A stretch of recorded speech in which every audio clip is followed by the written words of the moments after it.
and welcome to this week's podcast.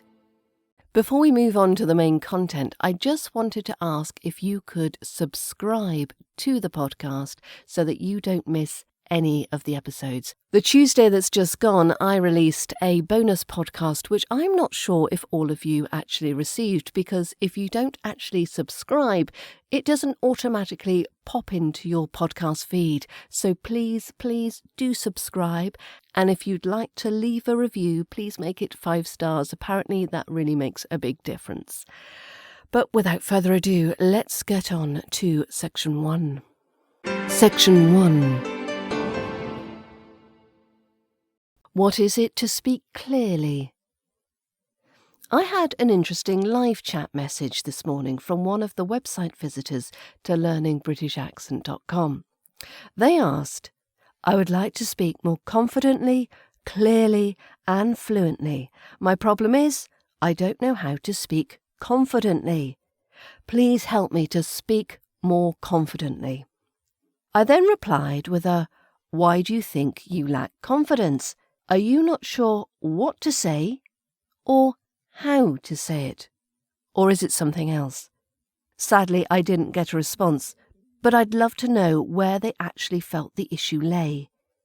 It can be difficult identifying where your stumbling block is. Is it clarity when you assume it's confidence? Or fluency rather than speaking clearly? Let's take a closer look at what we mean when we say to speak clearly. To speak clearly is to be understood easily and without too much effort by your listeners. If they constantly ask you to repeat yourself, if they look confused and perplexed when you talk, you may be having a problem with the clarity of your speech. Barring speech impediments or specific speech conditions that can hinder clear speech, generally, clarity of speech boils down to 2 areas: content or delivery. Are you regularly choosing incorrect vocab, not following the rules of grammar, constructing your sentences in irregular ways? These can significantly diminish your clarity as a speaker. Now, don't worry about the occasional mistakes. Native speakers make errors too. But if every conversation is littered with basic English mistakes, then before you lose any more confidence, focus on your English knowledge rather than your accent. An extra word on content. If you're using a lot of jargon and slang in your speech, this may be putting a barrier between yourself and the listener. Not everyone will be familiar with your vocab and phrases, and this use of jargon and slang could make your English sound as though it's like a foreign language to someone. Now, if you're confident that the content of your speech is not the problem, then maybe your message is being clouded by a style of speech that is unfamiliar and or confusing to the listener. They may be finding it difficult to cut through your native accent to clearly hear and understand what you're saying.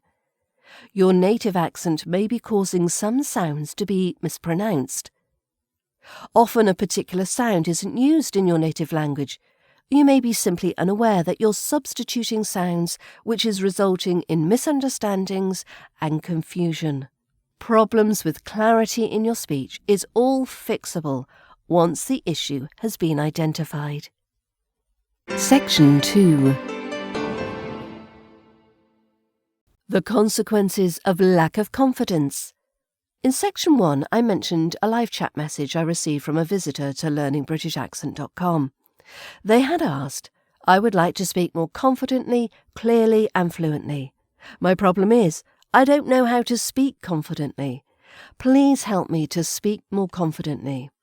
Although you do need a modicum of practical knowledge, skill and ability, acquiring confidence in anything is largely down to mindset and self-belief. You have to cultivate a mental attitude that allows you to make mistakes and keep going. This is a lot easier said than done. When you lack confidence in your spoken English, you're in danger of constantly doubting yourself. You'll doubt what you are saying as well as how you're saying it. This will create a cycle of questioning yourself. Am I any good? No, probably not. Should I say this? No, probably best to keep quiet. And ultimately, you lose more and more belief in your abilities and end up believing that you're just not good enough. If we don't nip these feelings in the bud, there is a danger that things could spiral, resulting in avoiding situations in which speaking clear British English is required or desirable, not speaking up. If you're not able to contribute your thoughts and opinions to the group or in a meeting situation, are you going to end up with a less than desirable outcome? As well as potentially being viewed as an unhelpful, dead-weight team member. If you're unwilling to vocalise your preferences, you can't complain that you aren't getting what you want or need. Ultimately, your lack of confidence can mean that the impact you wanted from your British speaking just doesn't happen. Let's not let this happen. Can I just take a moment to break in here? You can get access to quizzes and members-only posts when you become a member of the British Accent Bundle at learningbritishaccent.com. And of course, you also get access to both the British Accent training courses. That's the RP British Accent Pronunciation course and the Ultimate RP British Accent Learning Resource. You can get all of this for under £7 per month. So if you select the yearly membership option at only £79, you can get immediate access to all these resources. So for less than £7 per month, you can make so much improvement to your speaking voice and gain so much confidence in your fluency and conversation skills. So why not gift yourself this opportunity? Section 3.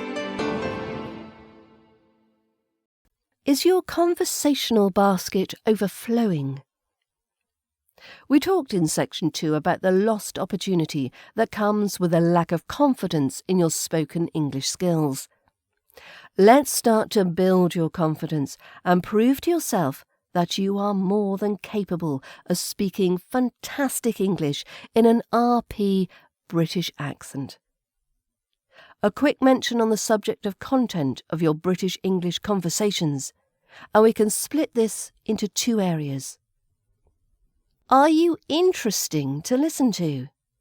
Do you have a broad knowledge of different topic areas? Are you a good conversationalist? Now, not all native British English speakers are good at this. Not everyone is engaging in their conversations, but you can improve your odds by being able to draw on different topics and subject areas during your conversation. If you're interesting to listen to, your audience will not only enjoy the experience of conversing with you, but they'll be more forgiving of any technical errors you may make with your grammar or pronunciation, etc. The solution: be open to broadening your knowledge on a wide range of subjects. Sometimes you can cross over specialist subjects, case studies, examples, stories, anecdotes, to very everyday conversations. Area number 2. Are you able to use language that sounds native? I'm referring to using British phrases, idioms, slang that sound appropriate to the situation and audience. Incorporating this into the conversation not only brings a little colour to your chat, it also increases the perception of your own nativeness. And remember, although you need to be accurate when using correct phrases and idioms, you don't necessarily need to be that strict with your tenses. As an example, you'll often hear native British speakers mix up the have you with the did you. So you'll hear them say, did you take the rubbish out, instead of have you taken the rubbish out. 9 out of 10 times, they won't even realise they're getting it wrong, because it sounds so natural and familiar to them. Even though Mr. Wilde is a little dismissive of talk of the weather, it is a great icebreaker and can open chat with friends or strangers. It can be the opening salvo to an interesting dialogue. And if you want to broaden your knowledge of idioms and phrases, check out the British Accent Bundle. Section 4. Bring a musical note to your British accent.